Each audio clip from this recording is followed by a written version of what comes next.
हमारे विभिन्न ज्ञानवर्धक कार्यक्रम देखने के लिए आप हमें अभी सब्सक्राइब करें, बेल आइकन को प्रेस करें ताकि आप देख सकें हमारा कार्यक्रम सबसे पहले।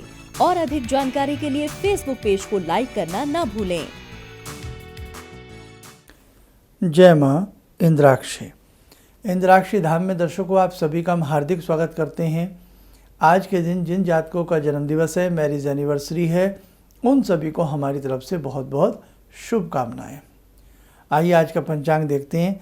28 अगस्त सन 2020, दिन शुक्रवार, भादो का महीना, शुक्ल पक्ष, संवत 2077, तिथि दशमी, नक्षत्र मूल और मूल नक्षत्र में जन्मे जातक गणमूल नक्षत्र की श्रेणी में आते हैं। राहु काल 10:30 से 12, दिशा शूल पश्चिम दिशा। आज हम आपसे बात करते हैं यश की प्राप्ति ना होना। हम में से ऐसे बहुत लोग हैं जो काम तो बहुत अच्छा करते हैं लेकिन उनको यश की प्राप्ति नहीं होती। यश एक तरह से आपका मान सम्मान ही है। अपने परिवार में यश की प्राप्ति ना होना, अपने ऑफिस में यश की प्राप्ति ना होना, अपने मित्र मंडल में, फ्रेंड सर्कल में यश की प्राप्ति ना होना। ऐसे बहुत लोग हैं जो नाम की इच्छा नहीं रखते कि हमारा नाम हो, लेकिन कम से कम अपमान भी तो ना हो। एक व्यक्ति अपने जीवन में बहुत अच्छे से कार्य करता है लेकिन उसके बावजूद भी उसे अपमान का सामना करना पड़ता है, यश की प्राप्ति उससे नहीं होती। और एक व्यक्ति बेईमान भी होता है, बड़ा चापलूस भी होता है, बड़ा ही उसके अंदर चालाकी प्रवृत्तियां भरी होती हैं और उसे यश कामना की प्राप्ति हो जाती है। जो श्रेय आपको मिलना चाहिए वो श्रेय उसको मिल जाता है। हालांकि उसके श्रेय मिलने से हमें कोई प्रॉब्लम नहीं है, लेकिन हमें श्रेय ना मिले लेकिन हमें कम से कम बुराई भी तो ना मिले। इंसान की जन्म पत्रिका में एक भाव होता है जिसे हम कहते हैं सुख भाव और लाभ भाव। कुंडली में चतुर्थ भाव सुख भाव होता है और कुंडली में एकादश भाव लाभ भाव होता है। मतलब आपको लाभ मिलना, आपको किसी भी चीज़ में लाभ मिलना। और यदि किसी जातक की जन्म पत्रिका का लाभ भाव और सुख भाव कमज़ोर है, चाहे वो महिला है या पुरुष है, तो ऐसे व्यक्तियों के मान सम्मान में हनन रहेगा ही रहेगा। ऐसे व्यक्तियों को यश की प्राप्ति नहीं होगी। आपकी जन्म पत्रिका का प्रथम भाव क्या होता है? आपका लगन भाव कहलाता है। तनु, आपका चेहरा। कई बार व्यक्तियों का चेहरा पूरा प्रदर्शित नहीं हो पाता। मतलब आपके चेहरे से ज़्यादा भाव आपके मन में सुंदर हैं, लेकिन कई बार आपका फेस वैल्यू कमज़ोर हो जाती है। जी हाँ, फेस वैल्यू कमज़ोर हो जाती है। आप ऐसे हैं नहीं जैसे दूसरों को दिखते हैं, जैसे दूसरों को समझ में आते हैं। कई बार व्यक्ति कहता है देखो मैं ऐसा हूँ नहीं जैसा आप मुझे समझते हैं, मेरे अंदर ऐसी विचारधाराएं नहीं हैं जैसा आप मेरे बारे में सोचती हैं या सोचते हैं। और व्यक्ति समझाते समझाते रह जाता है और कोई उसकी बात समझने को तैयार नहीं होता है। क्या उपाय किया जाए? आप कुछ समझे ना, न समझने को तैयार हो, ऊपर से कई बार आदमी को शर्म भी आती है अपनी विशेषताएं बताते हुए, अपने बारे में कहते हुए कि भाई ये मेरा परिवार है, इसमें मैं बड़ा हुआ हूँ, मैं जन्मी हूँ, मैं पली हूँ, मैं बड़ा हुआ हूँ, सारी बातें हैं। लेकिन पता नहीं क्या है, ये मेरे मित्र हैं, इनके साथ मैं इतने वर्षों से हूँ, लेकिन वो बात नहीं है जो मेरे साथ होनी चाहिए। आप शॉर्ट में ही मेरा मैसेज समझ गए ना, जो मैं आपसे कहना चाहता हूँ अपने साधकों से, कि आपका मान सम्मान, आपका यश भंग होता है। मैं आपको बहुत बहुत अच्छे उपाय बता रहा हूँ, बिल्कुल साधारण तरीके से। आप उन उपायों को करके देखें, आपका मान सम्मान लौटेगा, यश की प्राप्ति होगी, श्रेय की प्राप्ति होगी। देखो, वैसे तो संसार में मान सम्मान के बहुत लोग लोलुप होते हैं, लेकिन एक लोलुपता तो ऐसी होती है कि हमने किसी के लिए कुछ किया नहीं, हम किसी के लिए कुछ करना नहीं चाहते, हम कोई खर्च नहीं करना चाहते, हम आगे ही नहीं बढ़ना चाहते, लेकिन मिल हमें सब कुछ जाए, मान सम्मान हमें मिले, श्रेय हमें ही मिले, तो ये तो गलत बात।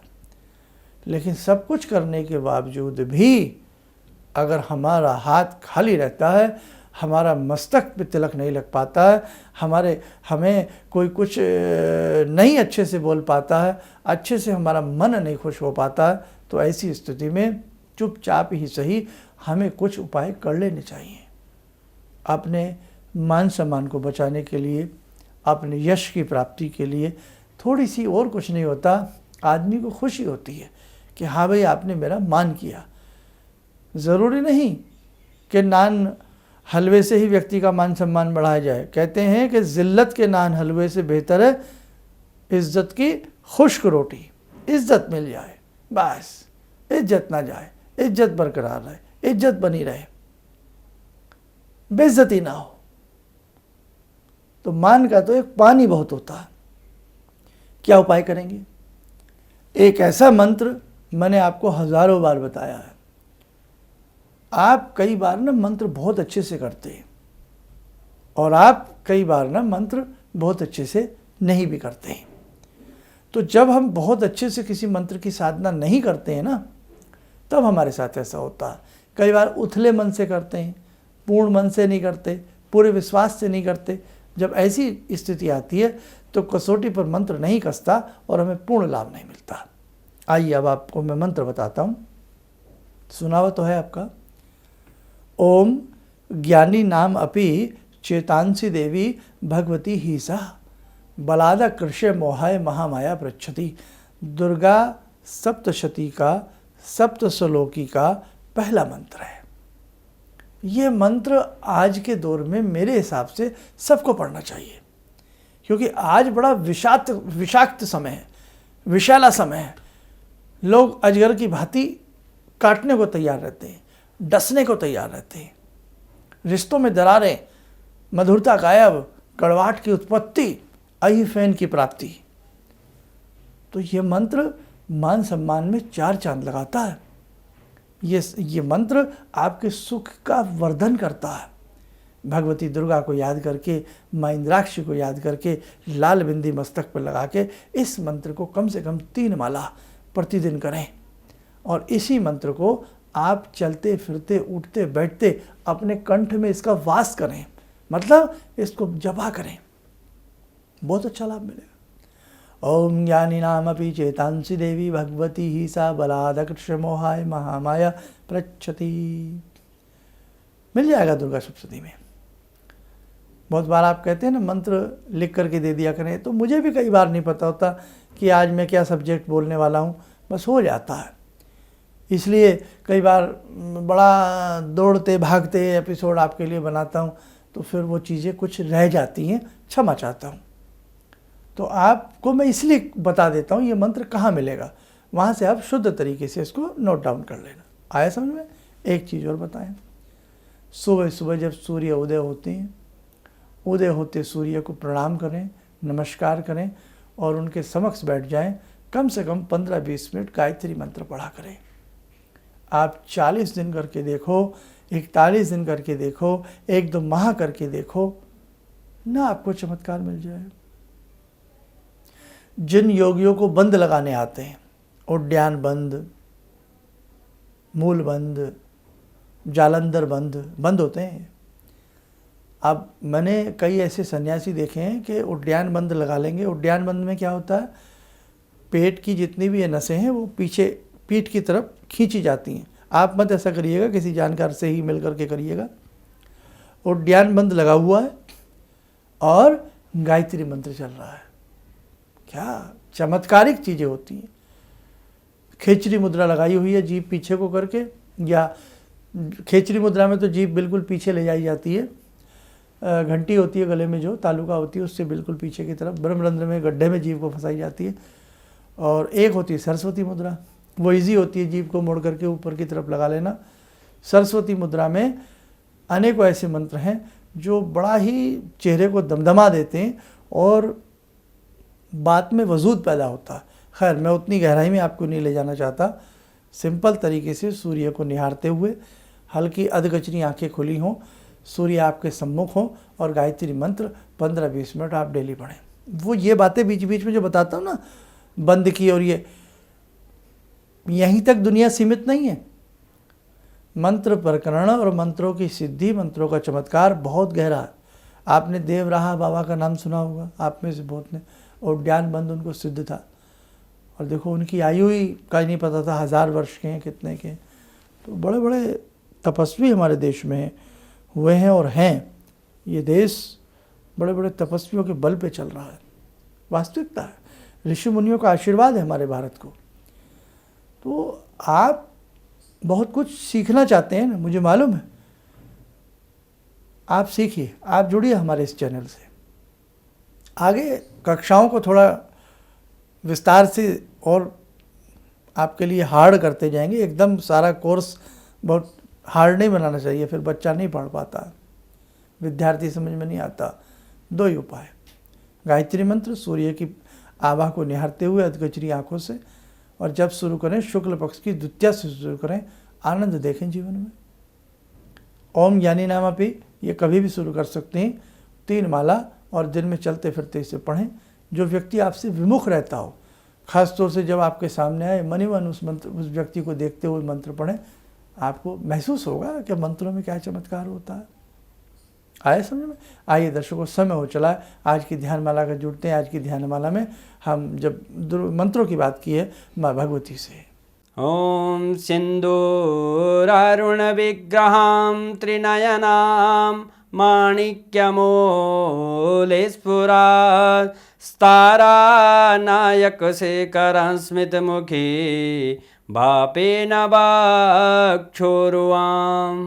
पाणिभ्यामलपूर्णरत्नचषकां रत्नोत्परां बिभ्रति सौम्यां रत्नघटस्थरक्तचरणां ध्यायेत् पराम् अम्बिकां खड्गं चक्रगदेषु चापपरिगान् शूलम्बुशोण्डिं शिरा शङ्खं समदधतीं करे स्त्रीनयनां सर्वाङ्गभूषावृतां नीलासमद्युतिमास्य पाददशकां सेवे महाकालिकां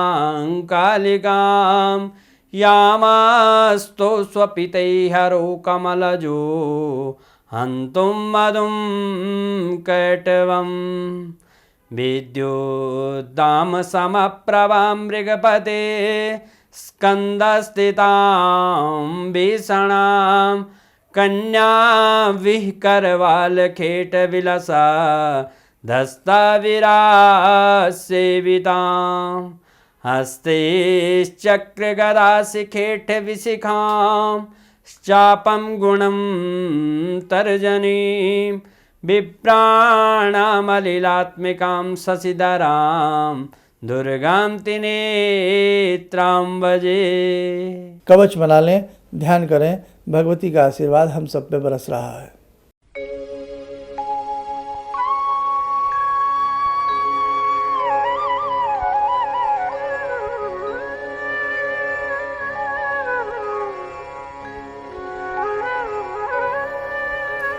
ओम बोलते हुए नेत्र खोलें, सामान्य हो जाए। 2 दर्शकों, 2 उपाय तो मैंने आपको ये बताए। और सोमवार के दिन सफ़ेद कपड़ा पहनना प्रारंभ करें। बृहस्पतिवार के दिन मस्तक पे पीला तिलक या जुपिटर माउंट पे पीला तिलक, और सूर्य नारायण को हल्दी वाला मीठा पीला जल देना शुरू करें। मान सम्मान में वृद्धि होती है। और एक चीज़ और, अपने अंदर भी कमी ढूंढें कि कहीं मान सम्मान, हमारे अंदर तो कोई कमी नहीं है जिसकी वजह से भंग होता है। कई बार कमी अपने में होती है और कमी हम दूसरों में निकालते हैं, है ना। ये चीज़ भी ध्यान रखें। ये 1 उंगली है ना, ये एक दूसरों की तरफ उठती है, और ये 3 उंगलियां हमारी तरफ आती हैं कि भाई अगर ये व्यक्ति 1% गलत है तो आप 3% गलत हैं। इसलिए अध्ययन करते रहें, अन्वेषण करते रहें, परीक्षण करते रहें कि कहीं कमी हमारे अंदर भी ना हो। बस जिस दिन ये पता लग जाए कि कमी हम में है, तभी तो ऋषि मुनि कहते हैं रात को जब सोएं तो दिन भर की सारी चीज़ें रिपीट किया करें। अरे किसी का हमने मन तो नहीं दुखाया, दिल तो नहीं दुखाया, कुछ दिन में गलत तो नहीं हुआ, जो जो अच्छा हुआ उस अच्छे का और विस्तार करें।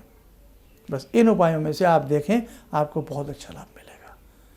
दर्शकों, कल फिर मिलेंगे किसी विषय किसी सब्जेक्ट के साथ। इन्हीं शब्दों के साथ हम अपनी वाणी को विराम देते हैं। जय माँ इंद्राक्षी। मेरी बहुत दिन से दिली इच्छा थी कि आप जैसे कोई मुझे धर्मात्मा पर महापुरुष मिलें और मैं वहाँ जाके जुड़ के और देश समाज से के लिए कुछ कर पाऊँ। कई चीज़ें हैं समाज में, समाज सेवा में भी मन में वो शांति नहीं मिली। जैसे आप समझ सकते हैं कि बहुत सारी गड़बड़ियाँ भी रहती हैं। आज का अनुभव यही है कि मुझे आस लगता है कहीं सही रास्ता मिल गया है, सही मंजिल मिल गई है। जो मैं करना चाहती थी शायद अब मैं कर पाऊँगी।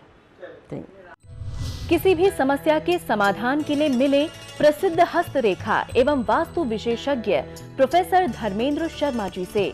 नोट: शिविर में भाग लेने हेतु एवं व्यक्तिगत रूप से मिलने के लिए कॉल करने का समय सुबह 10 बजे से शाम 6 बजे तक। हमारे विभिन्न ज्ञानवर्धक कार्यक्रम देखने के लिए आप हमें अभी सब्सक्राइब करें, बेल आइकन को प्रेस करें ताकि आप देख सकें हमारा कार्यक्रम सबसे पहले। और अधिक जानकारी के लिए फेसबुक पेज को लाइक करना न भूलें।